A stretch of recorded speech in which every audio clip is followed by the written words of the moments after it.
You are listening to Unified Through Chronic and Mental Illness with your hosts, Angie Roberts and Kimberly Murphy. Please be advised that some of the topics of this podcast can be triggering and sensitive in nature.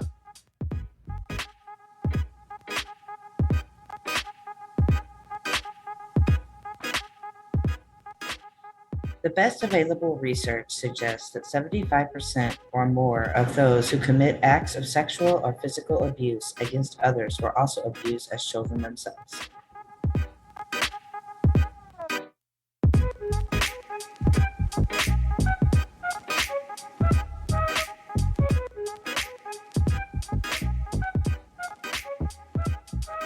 Hey Spoonies, mental health warriors, and our supporters and friends. Welcome to another episode of Unified. I'm Kimberly Murphy here with Angie Roberts. Hey, y'all. And today we are talking about breaking the patterns of abuse. This is the follow-up to the interview we did with Kim Miller. So if you haven't heard that yet, please go back. It was a great interview, and this is our follow-up to how to break those patterns of abuse, especially in families. So we have a few other stats, right, Angie? Yes, we do. Every 9 seconds in the United States, a woman is beaten. 10 million American children are exposed to domestic violence each year. Mm-hmm. And children who grew up in abusive homes are 3 times at risk of perpetrating the cycle. Which is a lot. And perpetuating the cycle. Yeah. And I also heard that 1 in 4 women, this is a statistic that most people have heard, 1 in 4 women are sexually assaulted. So there's a huge problem in our country with abuse and assault. So this is definitely a subject that we do need to be talking about. But the problem that we have, okay, and here's the thing. The problem that we have is that women tend to have an issue with leaving their partners. And this is the hardest part, because you can say, okay, we can break these patterns, but they have to leave. They have to leave first. They have to get out of that relationship in order to break that pattern. And it's hard for them to leave. And a lot of people don't understand why it's so hard to leave. But we talked about trauma bonding in past episodes. You can go back and find those as well. Trauma bonding is a thing, and it's very strong and hard to break. Once they do leave, it's dangerous. So there's all these things, but they also tell themselves things, and people tell them things. And so right now, I just want to dismantle some of these myths. They're myths that they tell themselves, and it keeps them there. And people tell themselves this, and it keeps them there. So one of the myths is that alcohol and drugs make men more violent. So I know women have told themselves, well, if he quits drinking or if he quits doing drugs, the abuse isn't going to happen anymore. That's not true. Many men do use alcohol and drugs, and they do not abuse their spouses, right? So it should never be used as an excuse for domestic assault. Now, I know some people are going to have an issue with that, because they're going to say, hey, I know a guy and he's really nice. But I can guarantee you there was some sort of abuse that occurred before. Right. Exactly. Yeah. Right. Even if that's true, it's still not an excuse. Right. Exactly. So exactly. Or guys. And I guarantee there was some sort of abuse that happened when they weren't using drugs and alcohol. It might have been emotional, it might have been financial, but there was some sort of abuse that was occurring, some sort of control that was occurring. The alcohol and drugs make them less inhibited. It makes them possibly more abusive, but that is no excuse. Like, there are people who do drugs and alcohol and they do not abuse anyone. So it's not an excuse. Exactly. Domestic abuse always involves physical violence. Again, not true. Just because your husband, we're going to say husbands, guys, sorry. We know that it can go the other way. It's usually against women. So we're just, for sake of this podcast, we are going to say that it's men abusing women. We all know that it can go the other way. Domestic abuse always involves physical violence. Not true. Abuse can be, can you say that, please? Sorry. Coercive control. There we go. It came out. Right. Psychological and or emotional abuse. physical abuse, sexual abuse. We have these bullet points, and I'm like, how do you say that? Financial abuse. I was like, how do you say that? I didn't know I was going to be quizzed. Financial abuse, harassment, stalking, and online or digital abuse, which those aren't necessarily as prevalent when you're in a relationship, but it does happen because you, especially in narcissistic relationships, because they will hound you 24 hours a day. And if they're at work, they're on your texts. I've seen some texts that were just horrendous that people get, so they never stop. So there's a lot of abuses that can occur that can control a woman. I mean, if she doesn't have any money, if she's being harassed, if she's being sexually assaulted by her own husband, there are things that they can do to control you that isn't just necessarily physical violence. Right. He can be a good father even if he abuses his partner. Okay, so the parent's relationship doesn't have to affect the children. That's what they say. Well, he can be a good father. He's a good father to my kids. He would never abuse the kids, so it doesn't affect my kids. Not true. 90% of children whose mothers are abused witness the abuse. 90% witness the abuse. So the effects are traumatic and obviously long lasting. When a child witnesses domestic abuse, it's child abuse. Right. I'm going to say that again. I'm going to say that again for those people. When a child witnesses domestic abuse, it is child abuse. It's lasting, like Angie was just about to say, it's lasting mental, it has mental effects. Between 40 and 70% of these children, I know that's a big gap, are also direct victims of the abuse that's happening at home.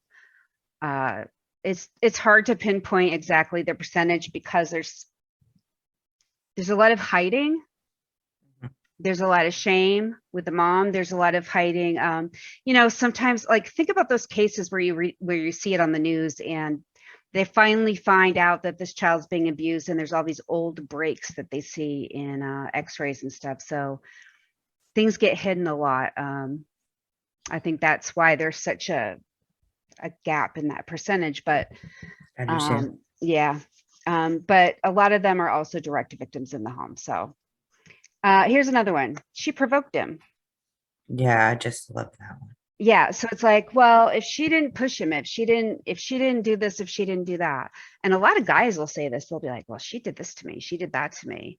And convince you that, like, well, if she hadn't done that, I wouldn't have done this. 100% of the responsibility lies with the perpetrator. So I don't care what he tells anybody else. I don't care what he says. If he beats her up, the responsibility lies with him. You cannot force somebody to assault you. Right. It's that simple, The only time that somebody is allowed to put their hands on you is if they're defending themselves. Okay, so if you assault somebody, and you can expect someone to defend themselves, but if they're assaulting you, there's no way that you can provoke that. Women are just as abusive as men is another myth. Okay, not true. Right. A woman is killed by her male partner or former partner every 4 days. Every 4 days. 92. That's crazy. Right? 92% of defendants in domestic abuse related prosecutions are men. Right. So not women, men. Right. So like I said, there are cases of men being on the other side of that, but most of the time, 90%, 92%, it's men causing this abuse. So no, women are not just as abusive as men. Women often lie about abuse. That's another myth. These incidences are rare. They did a 17-month study where there was over 100,000 prosecutions for domestic violence, and only 6 of those were making false allegations. Wow. So, it's a very rare number. And this myth is extremely damaging because this perpetuates that fear of victims being called liars. They should be held responsible for that. They should. I mean, there is a law that says that, Yep. And Not supposed to file a false report. I think they are taking that more seriously now. Yeah. But think about that, 6 out of 100,000 or more than 100,000 are causing that fear of that woman coming forward because, we're afraid we're going to be called liars. We're afraid that no one's going to, believe us. So a lot of times women just won't report the abuse because they don't feel like anything is going to help. Right. Okay, another myth is that domestic abuse is a crime of passion. It's a momentary loss of control or an anger management issue. Okay, and that's not true either. Domestic abuse is about taking control. It's a control issue. He chooses who he will abuse, where and when, and if there will be witnesses. And I love this because I don't love it, but I love this example because if your husband walks into a biker bar, is he going to start screaming a bunch of obscenities to all these bikers? Heck no. You know why? Because he knows he'll get his ass kicked. That's why. Right. Is he gonna start treating his boss in a abusive way? No, because he doesn't want to lose his job. Is he gonna treat his friends that way? No, because they're his friends. You see what I'm saying? So like, right. They can control their tempers. They can control who they abuse. They can control themselves. So it is definitely not a crime of passion because they get angry outside of the house, but they don't abuse those people. Right. So absolutely, they're usually looked at as good people, and people are usually shocked when something happens. Right. So, but even if they're not known as good people and they lose their temper outside of the house, they don't tend to beat people up. You know what I mean? Most of the time, these people, it's about having control over their spouse. This is another myth. I can't even believe people believe this. Women are more likely to be attacked by strangers than by those who claim to love them. I think most people know by now that that's not true. Women are more likely to be attacked by someone they know. One of the stats say that only 10% of rapes occur by strangers, for example. So we know that children are more likely to be hurt by people they know. Women are more likely to be hurt by people they know. It's usually someone in the family, or friends of the family. So that's a myth. Why don't women just leave? Well, society normalizes unhealthy behavior, so people may not understand that their relationship is abusive. And that's sad. Right? Right. I mean, it is. It is. It's sad. Like, we have so much unhealthy behavior in our society with relationships right now that people will make excuses for behavior that is actually abusive and say, well, I don't know. Every relationship that I've seen is kind of going through that, or, most of the people in my family go through that. So that's normal. I think it's kind of normal. Well, yeah, and that's not true. Right. It's not normal. Right. I totally agree with that. That that society it normalizes unhealthy behaviors. Have you ever been in a situation where somebody has said to you, like, this situation is normal to me, and you're just like, what? Like, because I've talked to a lot of women that are currently right now in abusive relationships, and they feel like some of the stuff that's happening to them is normal, like not being allowed to go somewhere, not being allowed to talk to certain people, not being allowed to be on social media for more than a certain amount of time, not being able to make an appointment without permission, not being able to, just the most simplest of things that we take for granted because those are things that you should be able to do. And they think that stuff is normal. Like, they think it's normal that their husband should be able to do that at this point. Like, what? Yeah, it's sad that they think that they've got so used to the abuse that it's normal. Mm-hmm. Right. And so when they meet up with someone else who says the same thing, it just kind of validates that it's normal to both of them. So, yeah. And usually the husbands are happy with them being friends with those kind of people. they keep them away from the people like us that would say, wait a minute, yeah. Be careful of that too. If your husband is trying to control what friends you have, what kind of people are in your life, because they are picking your friends for a reason. Emotional abuse destroys your self-esteem, so it does make it impossible to start a new life. And we understand that. A lot of people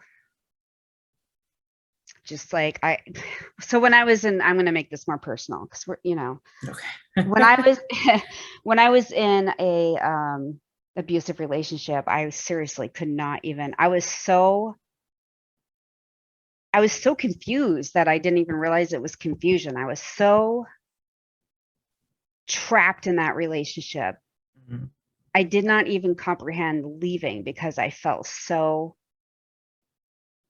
I wanted him to validate me so badly. Like I just wanted him to understand how great I was to him. I wanted him to see that I was really good to him. And why couldn't he understand that? And they put you on this, like in this mental cycle where you're like, they're treating you horrible and you're just trying to get them to understand that you're treating them so well. And like every day, that's your purpose. You know what I mean? So trying to leave, like, that's like, how would I leave? Like, what am I going to do if I leave? Or what is he going to do if I leave? That's a lot Yep. of, Yep. Being afraid. Yeah. Because they also tell you, if my ex actually told me if I leave, he said he would kill everybody in my family, including my son. Because I had my eldest son at that time, including my son. And see, everyone's going to go, why were you there with the child? And I understand that. right. But we shouldn't be so judgmental. Right. And not me. And the reason was so that I'd have to live the rest of my life knowing it was my fault that my whole family was wiped out. Right. That is how vindictive he was. And thank goodness the police came, and I didn't have to make that decision because the police came and took him to jail.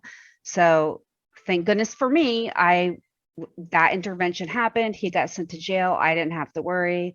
But there are a lot of women do. They get out of jail and horrible things happen. So it does make you feel like it's it does happen. impossible. It does make it feel like it's impossible to start a new life. A lot of women don't want to go into women's shelters. They don't want to do all these things. Right.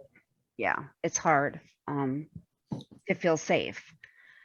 They feel like they're in a whirlwind of emotion, and it's really hard to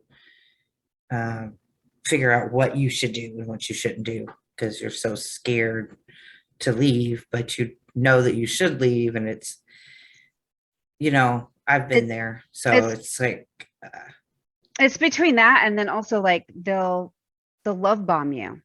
Yes. Like you'll go through this abusive stage and then you'll have this honeymoon phase afterwards where they like love bomb you. And right.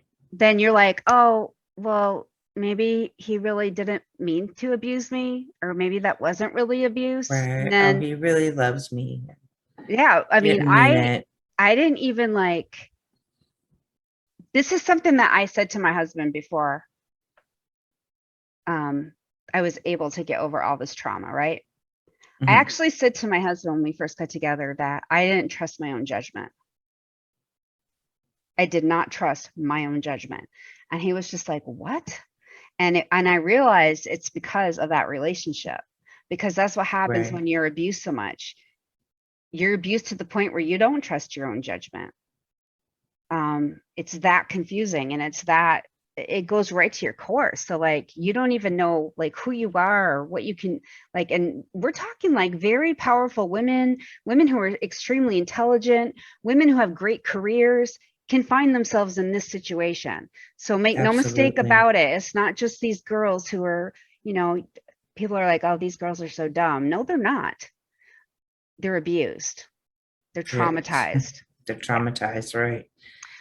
And it's dangerous to leave. Women are 70 times more likely to be killed in the weeks after leaving their abusive partner than at any other time in the relationship. So you have to protect yourself if you're in an abusive relationship and create a safety plan. we're going to post safety plan examples on our social media pages because there are different ways. And it's really important because I think a lot of women think if I can just leave, I'm good. Right. A lot of people know restraining orders really are not that effective. You have to do it though, so it's on the books. Make sure you do it, but it's not your safety plan. Just leaving doesn't work, guys. You have to have a safety plan so that you're not a victim. And Angie, do you want to say something about this? Yeah. Yeah, you want to have a good safety plan because break. Hold on. I'm so triggered right now. It's crazy. So yeah, my best friend was married for 20 years and he abused her through the marriage. And she got her restraining order and he, walked right through that and ended up murdering her. She had left, and so really, when they leave, it is the most dangerous time because just like in Kim's story, he had told her, "I will kill your family," and that's what made her stay, and that's what made her not want to leave, like the I area didn't realize or he said do that to anything. her. Oh, Yeah, wow. Okay. yeah. So, yeah, I might not have said it before. Yeah, I didn't know. Um, but yeah, so it makes it so hard, and it was such. I went through. It's hard to say I went through it with her, but I did go through it with her because we were on the phone like all the time. Hmm. It was really hard for her. It was really hard for her to leave him. Yeah. Um, Yeah. Yeah. Not knowing what is he going to do because he doesn't have a job and I'm the one working, and you know, she was just worried about all kinds of things. But she did leave, and I was so glad that at least she left. And unfortunately, it didn't end up. Right. And to let people know, in case you haven't, I mean, Angie's talked about this several times, but she was at work when this happened. So She was at work, right? public place, it just doesn't matter. They will do what they're going to do. So a safety plan is definitely super You have important. to have a safety plan because I'm not going to say the police are not going to protect you. It's just that sometimes it's hard Yeah, and they're for not the always police to there. believe you. Yeah, and they're not Yeah. always there, and it can happen. Like literally, he went in and got in and out in like 3 or 4 Second. seconds. Yeah, it Yeah, was it can seconds. happen super fast. Yeah. So there was no way of calling the police and getting there in time or Mhm. anything. Right. So, I yeah, knew a even if, girl, same thing happened to her. She pulled into a gas station. There was a guy chasing her. She pulled into the gas station. It was her ex-boyfriend. She got out of the car. There was tons of people at the gas station. He stabbed her a bunch of times and left, and she died, like in front of everybody. They will do whatever it and takes. then yeah, Hershey's was also a stabbing. Hmm. So It's yeah, usually it's usually personal. yeah, Yeah. very personal. Yeah.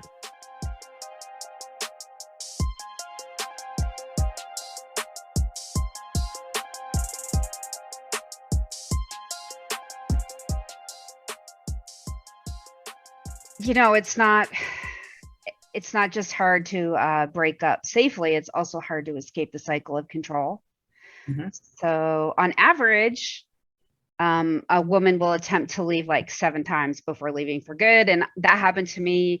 My best friend at the time was like, I'm so sick of you, like she was so sick of hearing me say, I'm leaving, I'm leaving, I'm leaving, I'm leaving. Because we would break up and then we'd get back together, and we would break Right. up and then we'd get back together. At one point, my friend even let him live with her. This, like, how crazy is this? My friend even let him live with her so that she would know that he wasn't at my house or messing with me, because that's how Sound badly she didn't want us near each other. Um, and she knew that he wouldn't do anything to her. So, sounds like what I would have done if I could have done right, you know what I mean? Like that. that's how involved she was, and like that's how upset she was Right. about how many. She's like, she was so involved and so tired of the back and forth, and couldn't understand why I kept taking him back. So, Well, yeah, I can understand all that. right. Yeah. And then I'm Yeah, sure a lot of people can relate to that because it does happen a but lot. but still sticking behind them and letting them know that you're there for them is the best thing. Just to sit there and tell them, well, I don't know why you don't leave. That is not helpful. No, when she used to say that to me, it made me want to isolate from her every time Yeah, we got back together. and that's what and then the abuser is getting exactly what he wants because Yeah, there he's getting, you're losing more friends. So right. that's Exactly. up his And alley. she was like my biggest supporter. So, and then for me to want to isolate from her was definitely not good. So, and I had already lost my family. So, Right. yeah. Okay, here's another one. Society perpetuates this ride or die mindset, being super loyal behind, no matter what. And, being loyal is good. And, a good friend or a partner would never endanger or hurt you though. So Right. I'm ride or die is if you're not gonna harm me. Like, you know what I'm saying? Like, why are you gonna be a ride or die with somebody who's beating you up? That is not a good mentality at all. It's not I at used all. to think like ride or die, but I didn't think about if they beat on me, so it Mm-hmm. wasn't, or cheated on me. Like if they Mm-hmm. treat me good, then I treat them good. Like Yep. if we're a ride or die, we're a pair of ride or dies, not Yep. not just one of us. And I do think that whole mindset is finally like dying out, which is good because Right. women are starting to say, "Hey, Wait a minute. I'm done with the ride or die. You're gonna step up, and if you don't, I'm gone because somebody Right. will." Thank goodness that mindset is. But there's still women out there who believe that they have to be loyal, and um, you should only be loyal to somebody who is treating you well. Right. An abuser will also gaslight the victim. We've talked about this before as well. Um, and we do want to talk more about gaslighting, which we'll probably do at some point soon. But they'll gaslight the victim by turning the situation around and making their partner feel really guilty, or they'll make them feel like it's their fault. And oh my God, they're so good at it too. Like, Oh, I perfect at always it. felt like something was my fault, always. And Well, if you wouldn't have done this, mhm, I wouldn't have had to do this. right, exactly. Then it's your fault. Oh, I Uh-huh. guess I did. I guess I did make him hit me or Mhm. slap me or whatever. Not only was it Mhm. him doing that to me, though, his family did that to me too. Oh, wow. So That's crazy. his mom and his sister were enablers. And so they would call me on the phone and be like, "Why did you make him do that? If you weren't so mouthy, if you didn't expect him to open up to you so much, or if you didn't want him to talk before he was ready, he wouldn't lash out at you and beat you up." And I mean, we're talking simple things like I would just say, "Hey, are you okay today? What's going on?" Oh, Right. wow. Like I was trying to actually have a normal conversation like normal people do. They want to be in a relationship, but they don't, he didn't want to open up. And I was trying to get him to open up. Or if we were having an argument, I would say something. I wasn't like these girls who just shut down. I would actually stand my ground, which might have been Right. stupid, but I did. Well, either Um, way, it seems that an abuser will abuse you. Oh So, yeah. So like I would stand my ground and they would say I was mouthy and deserved it. And how horrible is it when his family gets involved and tells you that? So um that is yeah, horrible. I felt horrible. Some women think if they stick things out or love him enough, this is a big one. Like I Right. just said that, I just got done saying that. He'll change. Or if certain pressures are lifted, things will get better. Like he's really pressured because we don't have a lot of money right now and he's working super hard, or his father just died, or all different things. Right. Keep in mind people go through all those same stressors in life and they don't abuse their partners. So those excuses don't fly. Not um at all. no. And they share a life together, the biggest reason being they stay for the children. This is where breaking patterns of abuse is important because it's often generational abuse that causes these issues. Like we talked to Kim, and what did she do? She came from an abusive family. She was abused by her family. And then she went from one abusive relationship to another, and had children that witnessed these abuses. So, they're calling that generational abuse. And I do want to say too, right here, and this is a subject maybe we'll cover, because Angie and I were just like, what?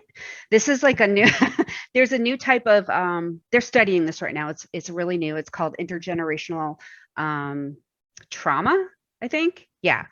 Or abuse. It's basically means like if your great grandmother was abused and had trauma, that can become a trait within her that gets passed down through the generations. So your great your great grandchild can have trauma that has nothing to do with her, but something that had to do with you. So you need to break the cycle. That makes it all that more important to break the cycle. It isn't just about you. It's not just about you. So yeah, it's go ahead. Sorry. No, it's okay. Go for it. I was going to say, it does start with you. You have to admit to yourself that, the relationship you have now, or any abuse in your childhood or whatever you are exposed to, is contributing to generations of abuse. So when you learn this, when you realize it, then it kind of clicks for you, I think. And people don't want other people to be abused. Right. Okay, so breaking these patterns of abuse. Why don't we get into that now, Angie? Because I know that you have a lot of information about that. Okay, so tell the truth about your abuse history. It could be difficult to go way back into childhood where you may have been in denial about stuff, and it is hard to go back in there. And I get that you don't want to talk about it, because I have been to the point where I didn't want to go through therapy because I didn't want to talk about it. But you definitely have to talk about it, because it just makes up who you are. And you can't you have to be able to identify that it's abuse. So that you can. And you might not even know. So you might not realize that you are being verbally abused, or, if it's not physical, some people don't even realize it. And you could be before. Yeah, and you could be repeating the pattern and not even realize it. So Right. So become aware of your risk factors. Also, change those negative attitudes that create victim or abuser mentality. Sorry, my ear was itching and I said, ow. It was itching too bad not to itch it. Sorry. Okay. So then you want to decide if you're ready to be, I'm sorry.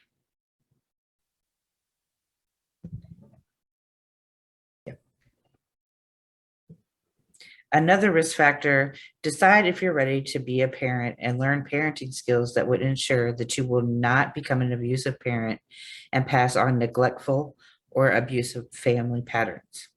Yeah, that's a good one, I think, because that would be a great way to just stop that pattern from, like, that's it. We're stopping it. It ends here. It ends today. Our family is not doing this anymore. And I'm going to learn how to be a good parent. That doesn't I have friends that are doing this, that have realized that there was issues with how they were raised as children, and they're trying to break that pattern of abuse, and it's so hard. I mean, it's it's not easy. It's really hard. It is really hard, and every day is a new day. And I think without counseling and without those parenting classes and without all that, I mean, there's so much support, I'm sure. Without all of that, I don't see how you could do it by yourself. I mean, it's really hard. Like you said, it's really hard because it is very hard. Yeah. You form your personality in the first 5 years of your life. So it's really ingrained in you, whatever's happened in your family. And Right. then, all that history. Yeah. Also, work on empathy for others and compassion for yourself. It's always good to give yourself grace. That's what I always say, give yourself some grace, because things happen, but you got to work on it. Yeah. It's Yeah. hard. It's hard to accept things, and have compassion for your own self. Right. Work on healing from the abuse or neglect you experienced by going to therapy. I agree with this wholeheartedly, because therapy is amazing. And I know people think that therapy doesn't work. Well, your therapist might not have been for you. I do want to say you can always change therapists, but some people don't know that they could really change their therapist. And I'm so glad I did. I'm really Yeah, glad I did. Yeah. right. I've had to change therapists before, and it made me nervous to drop that therapist, because they were going to know that I dropped them to change therapists. And it made me nervous, but Yeah. I didn't let that stop me. And then my next one was amazing. So, Mm-hmm. really, if I would have stayed with the other lady, I would have stopped going to therapy and said therapy sucks and doesn't work. Yeah, So, same here. And I'm at the right, point now where I have a therapist that is willing to work with everybody in my family. Like, she is so amazing. right. She I is. love her so much. So yeah. And like, healing from the abuse or neglect that you experienced, that totally makes sense. How are you going to break the patterns of abuse if you don't heal yourself? Right. You have to do this. Mm-hmm. You have to. You also have to learn to manage emotions of anger, shame, and fear, especially, well, those three are very, very important. Yeah. What jumped out at me was shame, Mm-hmm. Me um, too. Me too, because actually. the other two people understand as normal, and shame, well, why were you ashamed? You wouldn't leave, Right. they people have said that, I know. um, so Yeah. that's what jumped out at me. So learn to manage those. Right. Be very mindful that the circle of generational trauma continues until somebody decides to address the trauma and break it. So somebody has to do the work. Mm-hmm. Let it be you. Let it be you. Yeah, because if it's not you, who is it going to be? If it's not now, when is it going to happen? If Right, it's not you, how many other people are going to suffer? right. And you can do it. I don't know you. I don't know who's listening. I'm telling you now, you can do it. You can do it, because we Yeah. know people that have done it and been successful. Hmm. If you need our help So to have motivation to do it, reach out to us. We will be your biggest absolutely, cheerleaders. Yep. we can do that. Hmm. um, some of the evidence-based treatments for trauma include eye movement desensitization, and Reprocessing. Yeah. reprocessing. I mean, Yeah. reproach I don't know much about that. EMDR. I don't know. I think Yeah. we should do something on that. We should definitely do something on that because I don't know much about it, but yeah, okay, that's one of Right. them. Um, narrative therapy and trauma force CBT, Yeah, CBT. and family and parenting interventions may also help break the cycle and form healthy attachments. Yeah, So going having yeah, that's tough. interventions, like, That's it tough. is tough, but There are places that will do interventions. We're not talking about like on this. TV interventions. No, and Right, we're not talking about the state either. We're talking about I want to say programs that will come in right, and help, the parents and the kids kind of right, navigate those situations. And then trauma focused CBT basically exposes you to the trauma that you went through, so that you can face it and not have the shame and anger and fear. So those are, it just depends on, I think, what works for you. And most therapists are trained in most of those areas. I don't know about the EMDR. I really wish I knew more right. about that. And we will definitely look into that and bring that to you in a future podcast. Yeah, it sounds interesting. Yeah. So if you need to search for providers who offer these types of therapy, you can go to some of the most commonly used online search tools and look up American Psychological Association or the American Association of Marriage and Family Therapists, Association of LGBTQ plus psychiatrists, Yep. and type in where you are, I believe, and it pops it up. Yep. You Yep. can also go to psychologytoday.com and they do that too. I know they do. One day. Psychology. Someday they're going to be our sponsor. We're working on it, guys. Someday I'm trying. If anybody wants to, say that we would be a great podcast for them, Right. we'll take it. We wouldn't mind if you just put it in their ear. Right. Yeah. That's funny. So that was a lot of information. I hope it was helpful. I hope it was helpful for somebody. Listen to it again if you need to. I know it was a lot and we just threw a lot of information at you. Normally we tell a lot of stories, but this time we just really wanted to put that information out because it's important. So important to know how to break these patterns and to be the one to break these patterns and realize that you have even got patterns. Right. Yeah. So, I mean, first you got to debunk those things that you tell yourself, those myths that are not true. And then, you got to dive into breaking the patterns of abuse, which is a lot of work, but it's good for you and it's good for everyone in your family and your future family that you don't even know yet. Yep. So very important. What is the mantra for this week, Angie? When you love someone, you protect them from the pain. You don't become the cause of it. Which that is so perfect. Yes. I don't think anything needs to be said about that. It's perfect. Right. That's just that. Okay. So mic drop. Boom. Boom. Mind blown. So we do want to let you guys know that we will return August 24th after a much needed summer break. We are so ready for a break. Yes. Yeah. No offense. No offense to anyone.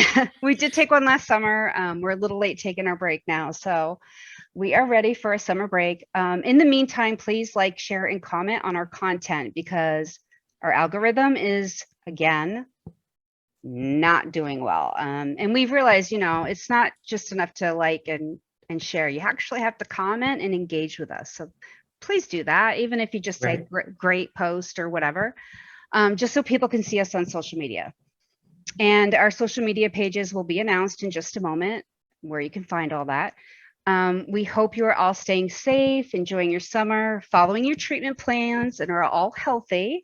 Until next time, please remember that we are still here for you over the next month. We will be available to talk to. And like we always say, we are stronger together. Peace out, y'all.